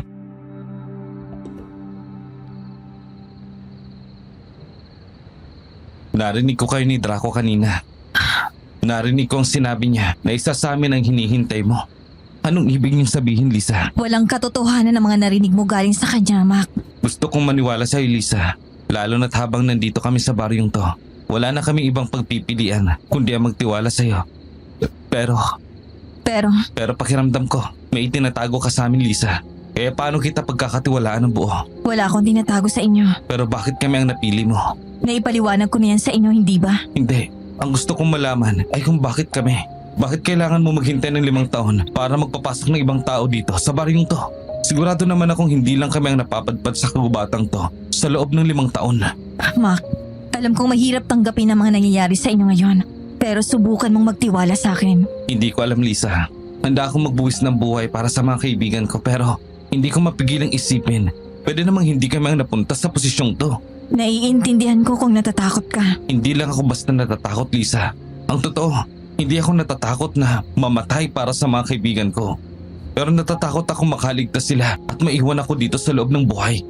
Natatakot ako na bumalik sa punto ng buhay ko na ako na naman ang maiiwan mag-isa. Kaya please lang, Lisa, kung may iba kang intensyon, sabihin mo na sa akin. Ngayon din, para kahit papano ay handa ako. Mac, ginugulo mo lang ang isip mo. Nasa panig niyo ako. Patunahin mo sa akin. Ano? Patunayan mo sa akin. Ngayon din, na mali ang hinala ko sa'yo. Sabihin mong mali ako sa iniisip kong ang kapalit ng pagtulong mo sa amin ay ako mismo. Na ang bahalak mo ay gawin ako isang gabunan at isama sa mundo mo. Ay hindi. Alam kong hindi totoo ang sagot mo na yan. Mac, hindi. Hindi mo naiintindihan. Hindi ko kontroladong nararamdaman ko. Gaya ninyong mga tao, may kakayahan din kaming magkaroon ng koneksyon sa iba. Sinasabi ko na nga ba? Kaya pala kahit anong gawin mong pagtulong sa amin, hindi ko kayang ibigay ng buong tiwala ko sa iyo. Kasi tama pala talaga na may iba kang pakay. Hindi ko intensyon na mapahamak ka. Maniwala ka sa akin. Oo, aaminin ko. Sinadya kong ikaw ang piliin na mapadpad dito. Pero hindi dahil gusto kitang mapahamak. Kundi alam ko rin na kumpara sa iba, may kakayahan kang lumaban. May tapang ka na wala sa iba. Alam ko namang wala kang tiwala sa akin. Ramdam ko yon. Pero pangako sa iyo, hindi ako gagawa ng bagay na ikapapahamak mo.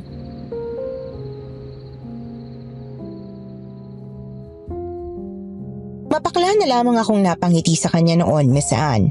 Mabilis akong tumango hanggang sa maging pag-iling. Sunod ay tumayo ako at lumayo sa kanya. Walang sinabing kahit ano pa bago lumabas ng kubo.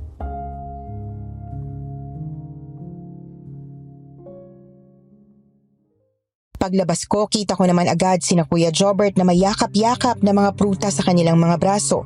Ang ilan ay nakalagay pa sa damit ni Ron na siyang ginawang sisidlan. Nag-uusap ang mga ito, nakangiti, kahit na hindi nawawala ang takot sa kanilang mga mata. Nang makita nila ako, agad silang tumakbo palapit sa akin. Sa una, gulat na napatulala pa sila nang mapansin ang hilom kong mga sugat noon.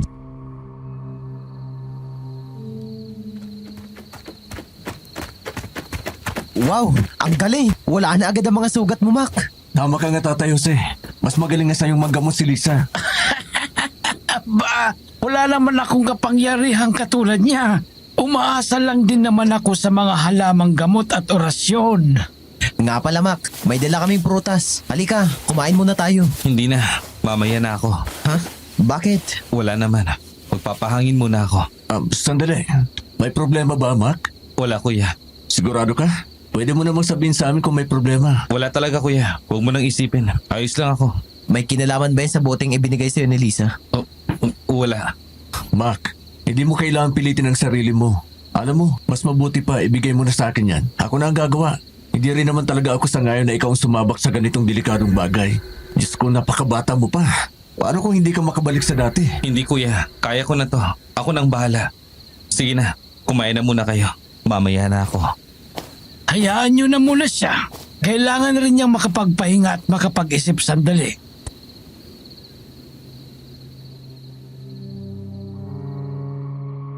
Dumiretso ako noon sa bukana ng kagubatan para mapag-isa. Sa puntong yon, akala ko kailangan ko ng hangin. Kailangan ko ng lugar na walang nakatingin sa akin. Yung tahimik at tanging tunog ng mga dahon lang ang maririnig ko sa paligid. Pakiramdam ko kasi saan kailangan ko ng kahit katiting na bagay na magpapaalala sa akin ng buhay. Kaya nang makarating ako sa isang malaking tumbang puno, doon ako naupo. Sumandal ako sa magaspang na katawan nito at tumingala sa maliwanag na kalangitan. Pinikit ko sandali ang mga mata ko noon. Umaasang kahit saglit ay mabigyang linaw ang isip ko at matulungan akong malaman kung ano nga ba talaga ang dapat kong gawin. Pero imbis na ginhawa, lalo lamang akong nalungkot, Miss Anne. Doon ko biglang narinig ang mahinang yabag sa likod ko. Agad akong kinabahan sa pag-aakalang mga harimudon yon, pero paglingon ko, si Kuya Jobert pala. Hindi siya nagsalita agad. Lumapit lang siya at tahimik na naupo sa tabi ko. Saglit kaming parehong nakatingin sa lupa. Walang imik. Rinig ko ang mabagal niyang paghinga noon. Sa una, puro katahimikan lang ang namagitan sa amin. Pero kalaunan, siya na rin ang naunang nagsalita.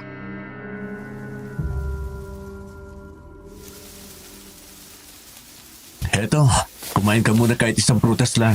Kailangan nating makakuha ng lakas para bukas. Okay lang ako kuya. Ano ka ba? Sa ating lahat, ikaw ang kailangang may lakas. Kaya sige na, kahit isang prutas lang, malaking tulong na yun sa katawan mo. Salamat. Mac, alam ko naman kung gaano kahirap itong kailangan mong gawin. Hindi naman ako tanga para hindi isipin na posible kang hindi na bumalik sa dati. Oras na ininom mo ang dugo ni Lisa. Alam kong natatakot ka sa posibleng mangyari sa'yo. Pero kailangan kuya. Kumpara sa inyo meron, wala naman naghihintay sa akin sa labas. Iniisip ko nga, kapag nawala ako, parang wala namang makakapansin. Huwag mong sabihin yan. Pamilya mo kami ni Ron, Mac. Pag nawala ka, hindi namin kakayanin. Kaya hanggat kaya mong huwag gamitin ang bote ng dugo ni Lisa, huwag mong gagawin. May iba pa bang paraan kuya? Hindi ko alam. Basta ang alam ko, hindi kakayanin ng konsensya ko kung gagawin mo yan. Paano ba kasi tayo napadpad sa baryo na to? Yun nga ang masakit eh. Ang sama na nga ng mundo, tayo pang napunta sa ganong sitwasyon. Tayo pa na araw-araw lang namang lumalaban ng patas sa buhay. Ang dami namang masasamang tao sa mundo. Pero bakit nga ba hindi na lang silang napunta sa ganitong sitwasyon, ano? Sa tingin mo ba, may masamang tao na susunod sa kagubatan na to para hanapin ang kaibigan nila? May punto ka. Oo nga pala, hindi pa ako nakakapagpasalamat sa inyong dalawa. Salamat dahil hinanap niyo ako kahit alam niyong delikado. Wala yun kuya. Minsan mo na akong iniligtas. Kaya hindi ako magdadalawang isip na suungin ang kagubatan na to para iligtas ka rin. Yun nga lang, pasensya ka na kasi imbis na iligtas ka, pare-pareho pa tayong nakulong sa baryo na to. Ano ka ba?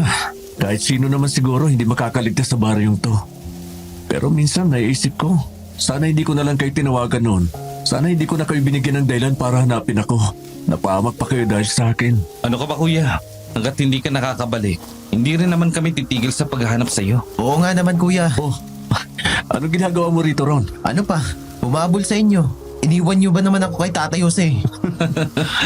Pero seryoso kuya, kahit hindi ka tumawag noon, hahanapin at hahanapin ka pa rin namin. Lalo na si Mac. Hindi yan makakatulog ng maayos hanggat hindi ka nahanap. At alam mo naman, kapag nagdesisyon yan, wala na akong choice, kasama na ako. Loko ka talaga. Totoo naman kasi. Kung ganun, salamat sa inyo. Siya nga pala, kung halimbawa at hindi ako makakabalik sa dati, sa pagiging tao, oras na inumin ko to. Mac, Kuya, gusto kong maging handa sa kahit ano man ang mangyari. Kaya ngayon, gusto kong sabihin sa inyo na salamat. Hindi ko akalain na darating kayo sa buhay ko. Lalo na noong mga panahon na nawawala na talaga ako ng pag-asa. Alam nyo, kung hindi ko kayo nakilala, baka nga wala na ako. Ikaw lang naman kasi ang ilap-ilap nun eh. Alam mo, naalala ko, tayo lang ang pinakabata noon sa trabaho. Kaya gustong gusto kitang kaibiganin. Pero ikaw naman, para kang dalaga. Ang hirap suyuin. Ay, Diyos ko. Hindi ko naman itatanggi yan. Sino ba naman kasi ang matutuwa sa'yo nun eh? Ang ingay mo. loko talaga kayo. Basta, ano man ang mangyari, walang iwanan. Ililigtas natin ang mga sarili natin at sama-sama tayong lalabas dito. Alalahanin ninyo, magiging ninong pa kayo ng anak ko. Mac! Tatay Jose, bakit po? Kailangan na nating maghanda. Nasa kani-kanilang kubo na ang ibang mga harimo doon. Pagkakataon na natin ito para malagyan ng pulang pulbos para sa gagamiting punyal bukas. Sige ho, susunod na kami. Sige. Paano ba yan? Mukhang kailangan na talaga nating magpaalam sa isa't isa para kung ano man ang mangyari kinabukasan. Walang magpapaalam. Makakalabas tayong tatlo dito, di ba?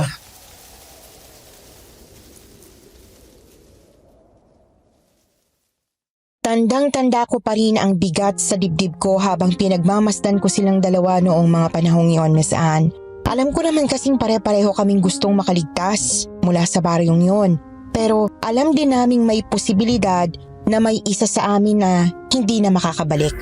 At sa isip ko noon, handa na akong siguraduhin na ako lang ang mawawala kung kinakailangan. Sa simpleng usapan naming magkakaibigan, doon ko mas malinaw na naunawaan kung gaano sila kahalaga para sa akin. Kahit isipin ko pa lang na isa sa kanila ang maiiwan sa baryong yon, alam kong hindi ko rin kakayaning tanggapin kahit pa sabihin na nakaligtas ako.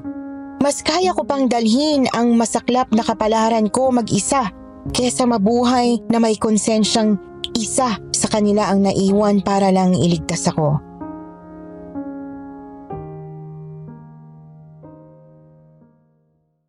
Nang gabing yon, matapos kaming bumalik sa kubo, nakahanda na kaming apat.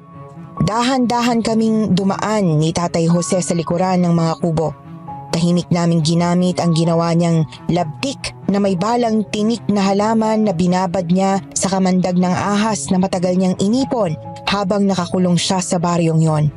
Habang nakapwesto kami sa dilim, sa kabilang dako naman ay nakaabang sina Kuya Jobert at Ron. Hinihintay lang nilang mawala ang atensyon ng mga harimo doon na nakapalibot sa maliit na entablado, kung saan sa ibabaw noon nakatusok sa maliit na mesa ang punyal na gagamitin sa pag-aalay para sa pagsapit ng pulang buwan.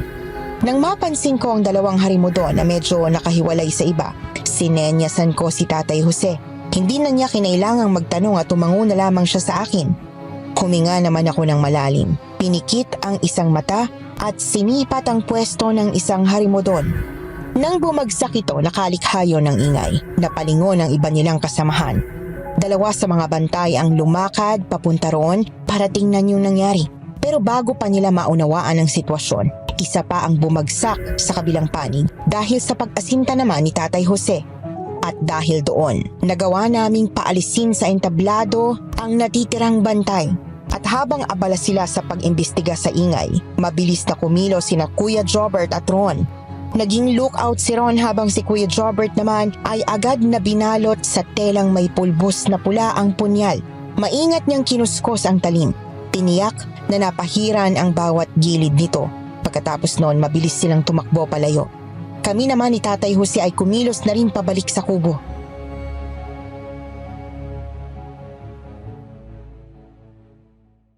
Pagdating doon, agad kaming nagkunwaring natutulog. Ilang minuto lang ang lumipas nang biglang bumukas ang pinto. Isang harimudon ang pumasok at isa-isa kaming sinuri.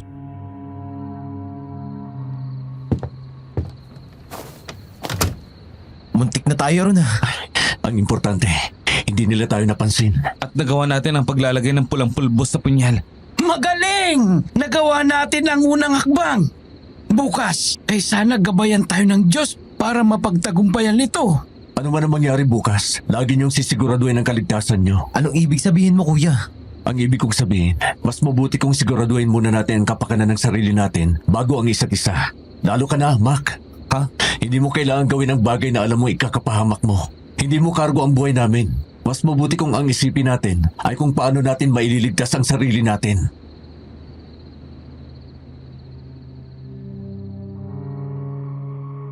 Hindi ko alam kung bakit iba ang kutob ko noon sa mga salita ni Kuya Jobert.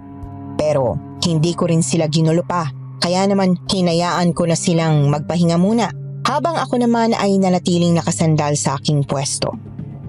Habang nagpapalipas ako ng oras ng gabing yon, nakarinig ako ng ingay mula sa labas. Nang sumilip ako sa siwang ng bintana, kita ko ang paghila ng mga harimudon kay Lisa. Kumakawala ito. Nagpupumilit na makaalis sa makapal na kadenang nakaikot sa kanyang katawan. Ngunit alam kong wala akong magagawa. Isa pa, malinaw na sinabi na rin sa amin ni Lisa noon na kailangang mangyari yon. Kaya naman bumalik ako sa aking pwesto. Kinapa ang bote sa aking bulsa at sandaling nagdasal na sana magawa kong makabalik sa pagiging tao oras na inumin ko ang laman ng boteng yon. Sa pag-iisip ko, tuluyan na pala akong dinalaw ng antok. Kinabukasan nagising kami sa malakas na kalabog ng pintuan. Pumasok doon ang 4 na harimudon at walang sabi-sabing hinila kami palabas ng kubo. Huminto lamang sila nang madala na nila kami sa itaas ng maliit na entablado kung saan may 4 na kahoy na nakatayo sa bawat sulok at doon kami iginapos. Hindi nagtagal ay umakyat doon si Draco. Malawak ang ngiti niya ng araw na yon, Miss Anne, at kasunod niya si Lisa. Nakagapos ng tali ang kanyang katawan ngunit tahimik lamang siyang sumusunod sa pagtulak sa kanya ng mga harimudon hanggang sa makaakyat. Sa wakas, dumating na rin ang araw ng pinakahihintay ko. Ang araw kung saan mawawala na ang lahat na balakid sa akin at tuluyan ko nang masakop ang mundo. Total, mamamatay na rin naman tayo. Pwede na ba ako magtanong? Ron, ano ba? Bukod sa sikmura mo, Draco, ano ba ang punto kung bakit gusto mo sakupin ang mundo? Sino ka naman, bata, para questionin ako? Wala naman. Ang totoo, hindi ko nga alam kung bakit ako nandito. Wala namang special sa akin para maging alay. Pero gusto ko lang naman malaman kung ano bang hinahanap mo talaga, Draco. Pagkain, kalayaan, o baka naman naghahanap ka lang ng mga nilalang na natatakot sa'yo. Kasi alam mo, sa totoo lang, nakakatakot ka nung una. Pero ngayong nakaharap na kita ng malapitan, mas nakakatakot pa nga si Lisa kaysa sa'yo. Anong sinabi mo? Bawin mo ang sinabi mo, bata! Ron, ano bang ginagawa mo? Mapapahamak ka. Itiko mo nga yung bibig mo. Ano ka ba, kuya? Mamamatay na tayo. Iisipin pa ba natin ang nararamdaman ng itim na gabunan na ito? Anong nakakatawa? Anong itinatawa mo, ha? Mac!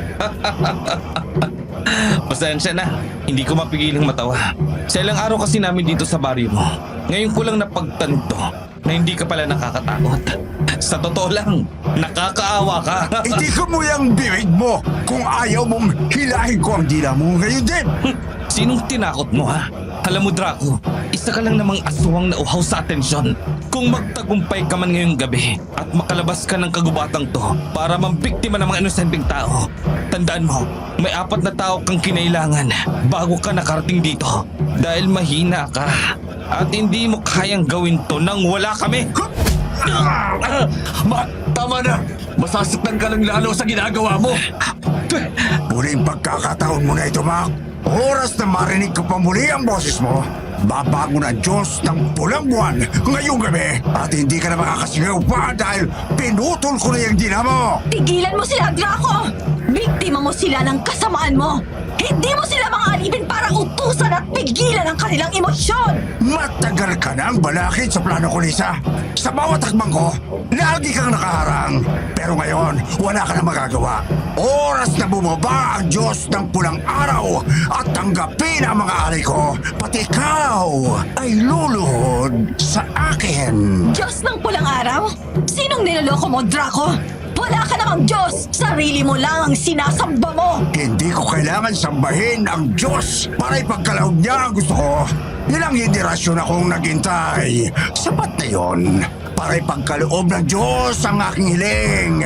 At ngayong gabi, masasaksihan mo kung paano ko siya gigisingin gamit ang mga sariwang dugo ng mga taong aking alay. At kapag nangyari yun, ako mismo ang magiging sisidlan ng lakas niya! Kung kailangan kong mamatay para makita mong mali ka, gagawin ko. Pero tandaan mo ito, ang kapangyarihang kinuha sa dahas ay parating may kapalit. At kapag dumating ang oras na yon, pagsisisihan mo ang iyong mga desisyon. Dahil imbes na may kalayaan ka sa baryong ito, baka makulong ka pa sa kapalarang hindi mo magugustuhan. Sabihin mo yan sa akin nang wala ang mga alay nito dahil baka matakot na ako. Pero ngayon na andito sila, alam kong alam mo na magtatagumpay ako! Hindi na sumagot pa noon si Lisa. Hinayaan lamang niya na igapos siya ni Draco sa poste na nakapwesto sa gitna. Nang matapos, agad din kaming iniwan ni Draco doon, Miss Anne.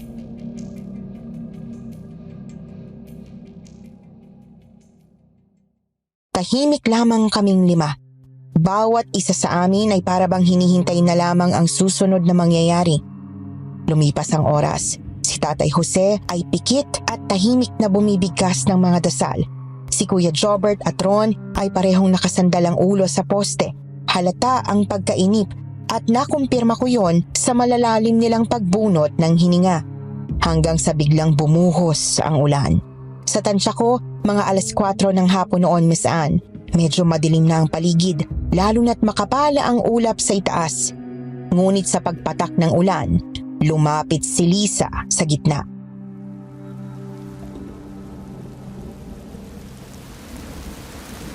Hindi kayo ang pinili ng Diyos para maging alay! Hindi kayong dalawa, Ron at Jobert! Ha? Anong ibig mong sabihin? Niloko ko si Draco para isipin niyang kasama kayo sa alay niya. Ginawa ko yun para hindi niya kayo saktan. Lisa, anong sinasabi mo? Alam kong hindi ito ang tamang oras para dito. Pero gusto kong humingi ng tawad sa inyong lahat. Patawad dahil napunta kayo sa ganitong sitwasyon. Tama ka, Mac. Pwede namang hindi ko na kayo pinapasok dito. Pero dahil sa kagustuhan kong kalabanin si Draco, ipinahama ko ang mga buhay niyo. Sandali. Sinasabi mo bang hindi kami dapat maging alay? Oo, hindi kayo alay ni Ron. Kung hindi kami alay, bakit mo hinayaan kaming mapadpad dito? Dahil Dahil si Mac ang susunod na alay. At para madala ko siya dito, kakailanganin ko kayo mga kaibigan niya. Ano? Ibig sabihin mo ba, dalawa lang dapat ang alay? Isa lang ang alay para sa hiling ni Draco. Si Tatay Jose yun. Dahil ang tunay na alay na kailangan ng Diyos ng pulang araw ay isang taong may dala ng maraming karunungan.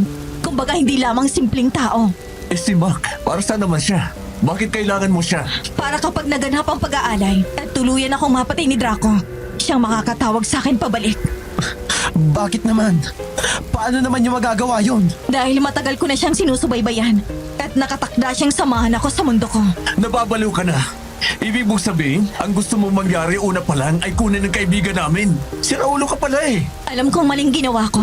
Hindi ko na dapat kayo dinamay. Pero wag kayong mag-alala. Hindi na importanteng buhay ko ngayon. Ang gusto ko na lang ay matapos ito. Ang gusto ko na lang ay masiguro na wala ng inosenteng dugo ang mabibiktima ng kapatid ko. Maniwala kayo sa akin. Sinong maniniwala sa'yo ngayon? Niloko mo kami. Dahil sa'yo, nasa peligro ang mga buhay namin. Napakamakasarili mo. Hindi niya kontrolado ang lahat ng bagay. Isa lang naman siyang puting gabunan. Hindi niya kayang harapin ang lahat ng kasamaan sa mundo ng mag-isa. Kahit ang mga katulad niya ay kailangan din ng tulong. Tatay Jose, naririnig mo ba ang sarili mo? Kinakampihan mo pa ang gabunan na yan? tama na. Tama na! Andito na tayo, Mac. Baliktarin man ang mundo. Wala tayong ibang pagpipilian kundi ang magtiwala sa kanya. Paano kung niloko lang pala tayo ng aswang na yan? Ang mahalaga ay hindi natin hinayaang mamatay tayo nang walang ginagawa.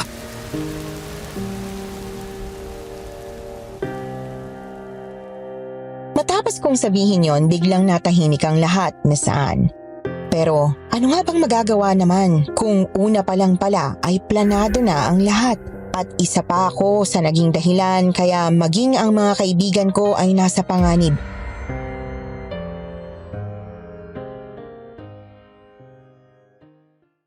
Tumakbo ang oras hanggang sa dumilim na ang kalangitan. Humanay ang lahat ng mga harimudon sa paligid namin. Maya-maya ay umakyat na si Draco. Sumigaw siya at malakas na sinabi sa lahat ang kanilang plano. Habang nakikinig ako noon ay hindi ko mapigilang mangilabot, Miss Anne. Hindi ko akalaing magagawa akong masaksihan ang ganoong klaseng seremonya ng mga aswang. Hindi nagtagal. Nagsimula silang bumigkas ng mga salitang hindi ko maintindihan. Kasabay noon ang paglapit niya sa amin. Hawak ang punyal na hinugot mula sa lamesa. Doon ay isa-isa kaming nilapitan. Pilit na ibinuka ang aming mga palad at hiniwa yon ng malalim. Pigil ang pagsigaw ko noon, Miss Anne, at halos mangilid ang luha ko sa sobrang sakit. Nang pumatak ang dugo, isinahod ni Draco ang isang basong gawa sa tanso. Pinaghalo-halo ang mga dugo namin sa lalagyang yon at pagkatapos ay kanyang ininom. Muling lumakas ang mga salitang kanilang binibigkas hanggang sa lalo pang dumilim ang kalangitan at ang bilog na buwan ay unti-unti nang naharangan ng pula. Hindi ko maipaliwanag ang nakita ko noon, Miss Anne. Isang makapal na usok ang nagmula doon at bumaba. Pumalibot sa amin at pagkatapos ay nahati yon sa apat at pumasok sa aming mga bibig. Tirik ang mata at hindi makahinga na parabang sinasakal ako noon. Pero hindi yon nagtagal. Matapos na parang umikot ang usok na yon sa katawan ko ay bigla rin itong lumabas. Bumalik pa itaas kasama ng mga sigaw na hindi ko alam kung saan nagmumula. Anong nangyayari? Bakit? Ano to, Lisa? Anong ginagawa mo? Gaya ng sabi ko, hindi ka magtatagumpay, Draco! Hindi! Hindi pwede! Ilang taon ako naghintay para dito! Hindi! Wala ka nang magagawa pa, Draco! Ito na ang huling araw mo! Sandali. Anong nangyayari sa akin? Anong ginawa mo sa akin? Bakit wala akong lakas? Yun ay dahil tumatalab ng pulang pulbo sa katawan mo! Ano? Ngayon na! Pagkatapos niyang isigaw yon, ginamit ni Lisa ang natitira niyang lakas at isang malakas na puwersa ang lumabas sa katawan niya at nakalas ang aming mga gapos. Nang tingnan ko ang mga harimudon sa paligid, handa na silang lumaban. Humanda na rin naman sina Kuya Jobert at Ron, hawak ang latigo na may balang tinik. Si Lisa naman ay agad na nahila ni Draco palayo. Gamit ang huling lakas, sinakal siya nito ng mahigpit. Ako naman ay nanatili sa maliit na tabla at humarap kay Tatay Jose na nagsimula ng bumulong ng mga ritual. Nang nasa tamang tiyempo na, tsaka ako inilabas ang pote. Ngunit iinumin ko na sana yon nang biglang tabigi ni Kuya Jobert ang kamay ko. Hindi ako makapapayag na isa sa mga gabunan na yan ang magtagumpay. Kung hindi tayo makakaligtas dito ng sama-sama, mamamatay tayo ng sama-sama. Pero Mahina ngayon si Lisa. Ibig sabihin, bukas na ang daan palabas ng gubat na ito. Tumakbo na tayo tumakas habang mahina pa ang mga harimo doon. Pero Kuya Jobert, kapag hindi natin tinapos ito ngayon, posibleng ibang tao na naman ang hanapin nila at ialay. Kapag nangyari yun, mapapahamak din pati ang mga mahal natin sa buhay. Bahala na. Pero hindi ako makakapayag na gawin mo ang gusto ni Lisa. Walang sino man sa atin ang dapat maging alay. Kung lalabas tayo ngayon, walang maiiwan at lalo walang magbubuwis ng buhay para sa iba. Naiintindihan mo? Hindi ko alam kung anong tamang isasagot sa kanya noon. Para bang biglang nagulo ang isip ko, Miss Anne. Ang lahat ng inipon kong lakas ng loob para magsakripisyo ay nawala sa isang iglap. Lalo na nang lumapit si Ron sa akin at iniabot sa akin ang baril ko. Maging si Tatay Jose ay tumango sa akin ng may pag-unawa at doon ay sama-sama kaming tumakbo papasok ng kagubatan.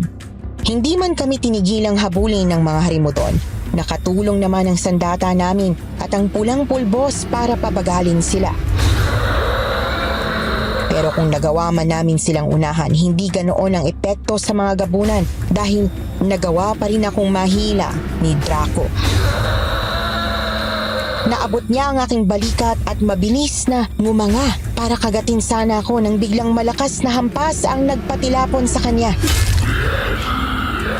Siling sa yon, Miss Anne. Hingal at pawisan, ngunit hindi nagdalawang isip at agad na pinigilan si Draco. Nagulat na lamang kami nang biglang humaba ang buhok nito at dumikit sa mga ugat ni Draco. Doon, bigla silang nangisay pareho. Kinukuha niya ang natitirang enerhiya ni Draco. Umalis na kayo. Lisa, Alis na. Mark, tara na. Halika na. Bumalik kami sa pagtakbo. Nang makalampas kami sa daan, agad akong lumingon kay Lisa. Nangingitim na ang mga labi niya. Si Draco naman ay natutuyo ang balat. Para bang nakukuha na ang lahat ng natitira pa niyang buhay. At nang maubos yon, bumagsak siyang butot balat na lamang at hindi na makilala pa.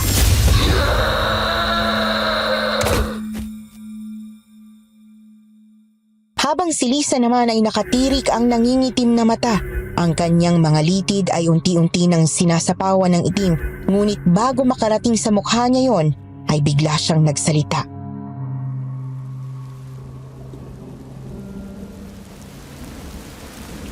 Kapalit ng buhay ng isang puting gabunan at itim na gabunan, inuutusan ko ang kagubatang ito na magsara na magpakailanman.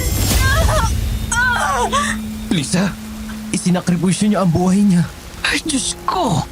Sa huli, ang nilalang na siyang nagsimula ng lahat. Ang siya ring tatapos nito. at tinapos rin niya ng mag-isa nang walang tulong natin.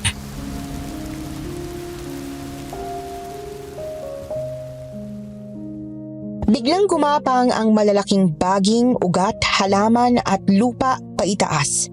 Wala kang masisilip sa loob nun, Miss Anne, dahil para bang biglang nagkaroon ng pader doon. Nang subukan pang lapitan ni Kuya Jose at hinawakan ito, lalo lamang naming napatunayan na tuluyan na ngang nagsarado ang baryo at kapalit nito ay buhay ni Draco at maging ni Lisa.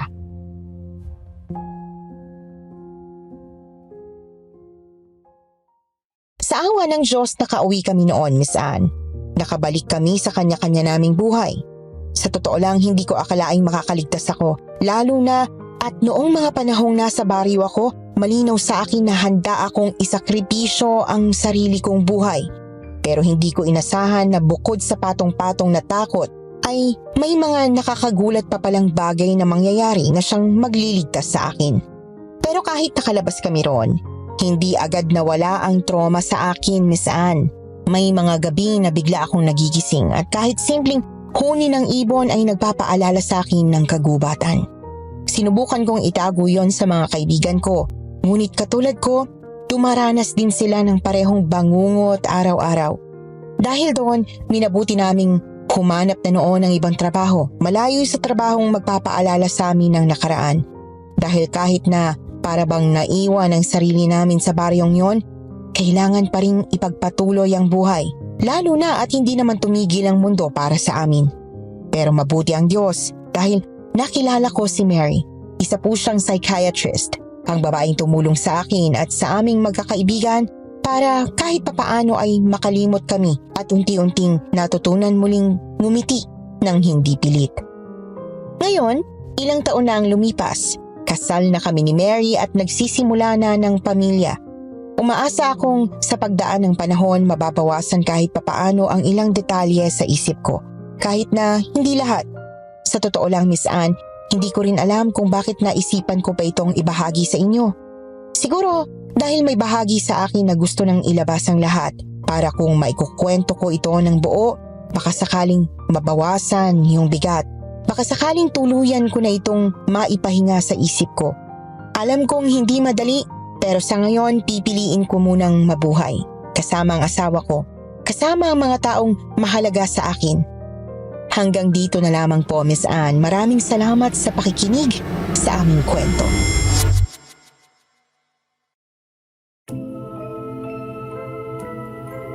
Talagang talagang hindi masasabi kung kailan tayo susubukin ng buhay. May mga panahong pakiramdam mo simple lang ang takbo ng araw mo. Tahimik, parang wala namang espesyal. Pero hindi mo alam, hinahanda ka na pala ng mga panahong yon para sa mas mabigat na laban. Minsan, kaya ka napupunta sa isang buhay na payak at tila nag-iisa ay dahil darating ang araw na kakailanganin mo ang tibay na nabuo mo mula roon. Kakailanganin mo ang lakas ng loob para gawin ang isang desisyong hindi madali. Ang isakripisyo ang sarili mo para sa iba. Gaya na lamang ng kwento ni Mac. Ang pinagdaanan niya ay patunay na mahalaga ang pagpili ng tamang kaibigan. Hindi lang para may saysay ang mga sakripisyong handa mong gawin para sa kanila, kundi para masiguro mo rin na mahalaga ka sa kanila, na hindi lang ikaw ang handang mawala, kundi sila rin ay handang lumaban para sa'yo. Kaya naman maraming salamat sa ating sender. Ang kwentong ito ay nagdala sa atin ng takot, lungkot at pag-asa. Pero higit sa lahat, nag-iwan ito ng aral na sa gitna ng dilim, ang tunay na lakas ay hindi lang nasusukat sa tapang, kundi sa mga taong pinipili mong samahan at pagkatiwalaan. Para naman sa aming mga minamahal na listeners, kung nagustuhan ninyo ang kwento natin ngayon, patuloy ninyong abangan ang mga susunod pang handog sa channel na ito. Marami pa kaming ihahatid na mga kwentong kababalaghan, mga kwentong hindi lamang nagbibigay ng kilabot, kundi may baong aral para sa ating lahat. Kung kayo naman ay may sariling karanasan tungkol sa mga nilalang ng dilim, bukas ang aming channel para sa inyo. Maaari niyong ibahagi sa amin ang inyong kwento ng aswang. Maraming salamat po sa inyong pakikinig. Ako po ang inyong lingkod, si Miss Anne.